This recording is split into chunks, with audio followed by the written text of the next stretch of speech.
Every one of us is on a journey. In the book of Exodus, right at the beginning, we find the children of Israel, the descendants of Joseph, in slavery and under oppression. At the end of chapter 2, we hear the people of Israel crying out to God, and it says that God heard their cry.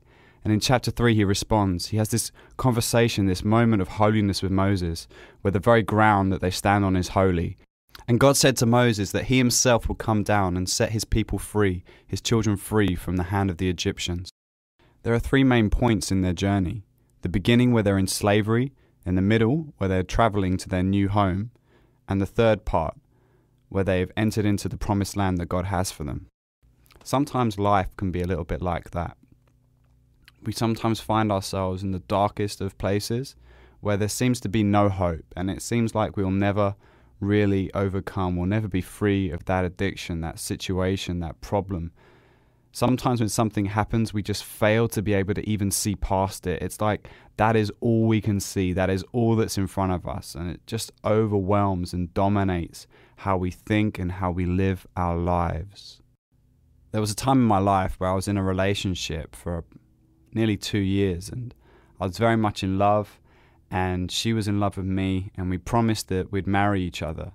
And we ended up sleeping together, which was a really big mistake. And it wasn't too long after that where she ended things with me and was with all these different guys, and she got really, really messed up. And after seeing what would happen, I really meant my promise, and I wanted to spend my life with her. And I've been saving myself for marriage, and when things had gone that horribly wrong, it was just like my whole world came crumbling down around me. The woman I was in love with was gone. She'd done some things that I just couldn't even come to terms with. It was just so messed up. It was like Egypt for me. It was my slavery. I'd found myself trapped in this situation where I was just so bound and so caught up. It seemed like there was no way out.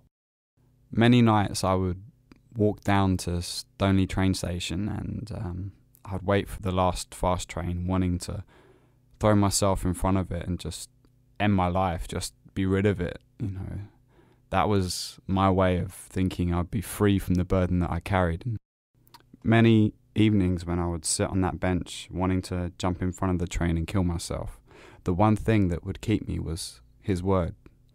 Not just the Bible, but the words that had been spoken over my life. I remember my parents telling me from a young age that they were told by doctors that they would never have children.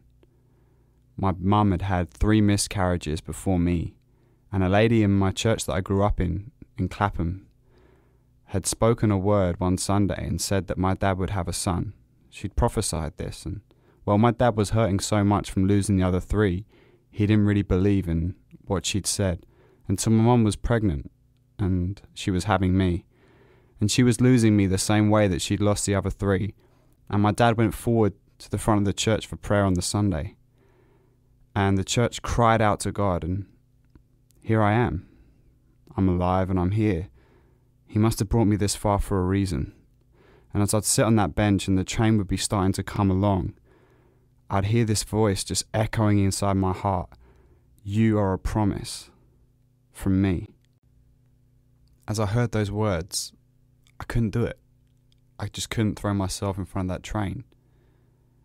I started to have hope again. I started to be able to believe. I knew that he still loved me, that he still accepted me, that he still had a plan for my life. That although I'd screwed things up, although I'd created this division between us, he'd already paid the price. There's this fantastic quote where a lady says to King David that even God, when those who are banished and far off, he plans a way for them back.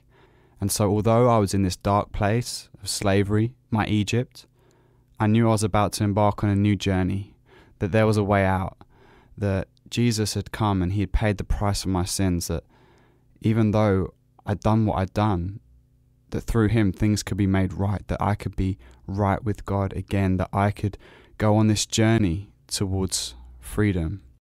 You see, Jesus came not only to forgive sins, but to get rid of illnesses and depression, people that are held down, burdened. Cast your burdens on him, let it go, be free. He was here for freedom, man. My God's about freedom, man. Amen.